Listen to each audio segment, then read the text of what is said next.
Ion or Ionix Inc. is going up in recent months. Ang tanong, bakit? Well, I think umakyat siya because of its fundamentals and valuation na gumaganda. But first, if you want exclusive investing related contents in the Philippine stock market, check the pinned comment.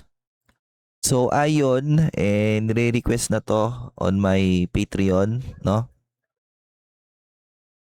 Ni-request siya nung 3Q 2025 and ni-request ulit siya this year. Ginawa ko siya ng analysis as of 4th quarter 2025. And medyo siya medyo interesting na business. But first, Ion is a small cap na business, no? So lumaki na yung kanyang market cap pero dati nung inanalyze ko 'yan, under siya under 1 billion in market cap. So kapag ganyan, mabilis silang gumalaw, potentially mabilis din silang bumagsak. And ang advice ko lagi, especially sa mga nasa Patreon ko is i-manage nila yung kanilang position sizing on small cap na businesses. Ngayon, kung sobrang laki ng conviction mo diyan, edi nasa na 'yon, 'di ba? Kung gusto mong position diyan ng malaki, kunyari sinapian ka ni Warren Buffett, ganyan. So interesting to na business kasi una-una dumaan sila sa parang transition, no. Nag-focus sila on higher margin na mga product. Interesting siya kasi exporter, 'di ba? Ng mga electronic assembly, ganyan. And exporter, malakas yung dolyar ngayon compared to peso kaya kakakuha rin sila doon ng additional margin. And interesting siya kasi nag-release na siya ng dividend policy last year. And nung in-analyze ko siya at current price, 10% yield yung binibigay niya na I think or obviously kaya nilang i-cover, no. Ngayon syempre dahil umakyat na yung kanyang stock price, nasa na lang ata to, no. Less than 5% na dividend yield at current price. Pero kasi pumuputok yung profit nila eh, di ba? Q2 pumutok ulit. So, potentially ba magtaas ulit sila next year? Di ba? From 0.10 maybe baka itaas ulit nila. Okay? So, makikita nyo rito, di ba? Revenues has been growing. Ito yung kanilang latest, no? Second quarter na result. Due to higher demand from turnkey customers daw, gross profit increasing 24%. So, eto, no? Saan na yun? 6 months, no? From 53, naging 68. From 1614, naging 3,000, no? This one is in 1,000 USD. So, halos doble ngayon yung kanilang earnings. Ang tanong is kung mag-continue ba siya into the third. Nag-all-time high, or I should say all-time low nga recently yung peso, di ba? At one point naging 62:1 yung palitan. And small cap to na medyo may decent na balance sheet. Okay. So 89 or almost 90,000 versus current liabilities of 51 and total liabilities of 62. And it looks like nag-trim na sila ng kanilang obligation, 5.7, naging 5K. Leases are decreasing. Current portion medyo nagbawas lang and leases medyo nabawasan. Okay. Anyways, ito yung mga one-page journals ko sa kanya. So the first one is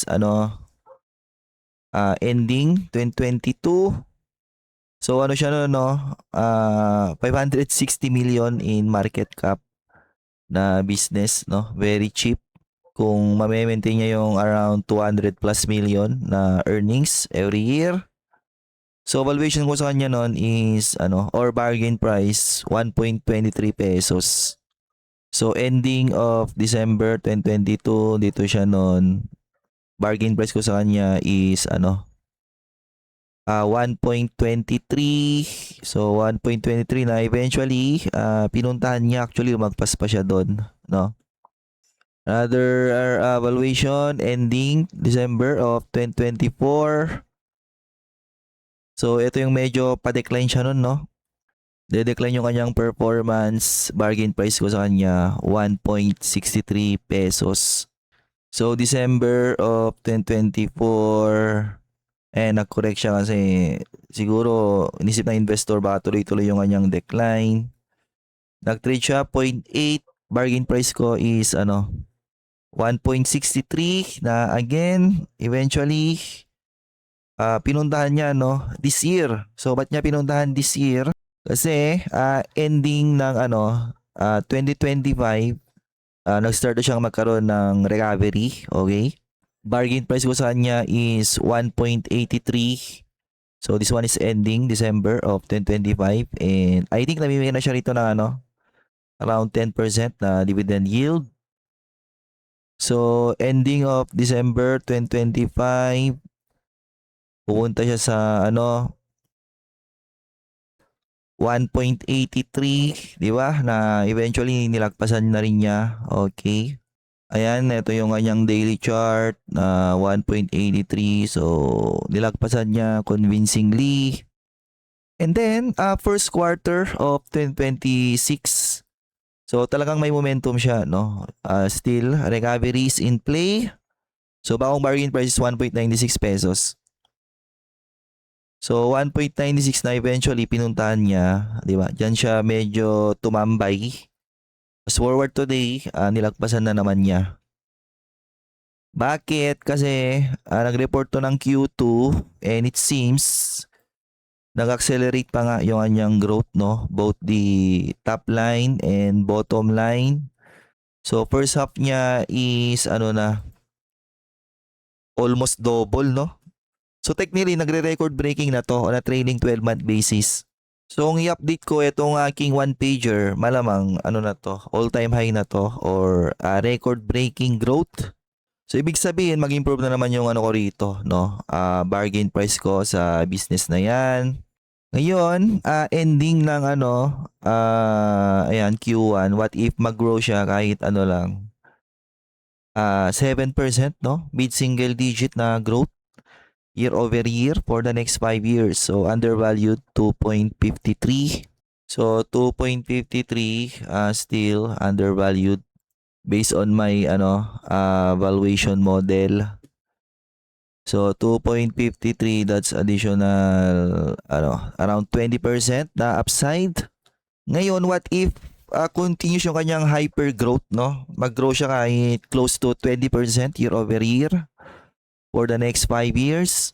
Continuous na malakas yung USD and continuous na may demand yung kanilang mga product and maybe makakuha sila ng additional product line na mas higher margin, no? Na pwede nilang i-export, possible, di ba? Kapag ganon, ayan, 3.71 pesos. So, 3.71, I guess, that would be its all-time high dito, no? Additional 78% upside. Ang tanong, magmamaterialize ba yon? Well, only time will tell. Okay. So, namimigay ito ng dividend, no? 0.10. So, 0.10 na siguro naman tatas nila to, no? Next year. Sabihin nila nating as nila ng kahit 50% lang, no? So, 0.15 divided by stock price of 2.10. So, that's a yield of 7% kung sakali. And 7% times 1.83 billion. Kailangan nila magbayad 130 million in dividend payout. Nakakailang profit na ba to, no? So 1.7 na kagad siya and this one is ito pala, no? 2.9, no? This one is in thousands of USD. So 2,900 na USD in thousand. 1, 2, 3. So nakakaroon na kagad sila, 1, 2, 3, 4, 5, 6. So 178 million. Assuming ma-replicate nila yan sa second half. Or maybe hindi nila ma-replicate, no? Kahit 1.5% lang ng kanilang first half. Kunyari nakachamba lang sila ng first half. Ganyan. 267 267 million in earnings. Ilan na yung lumabas kanina? Nako, nawala na, no? Pero around 7% yield yun, di ba? Times 1.833, 1.833 pala. Ayan. So, 137. So, kaya nilang i-cover. Okay. And ayun lang. So, on track yung business to ngayon na mag-record breaking in profit. Ang question dyan is, magre-record breaking kaya yung kanyang stock price, no? All-time high. We'll have to find that out.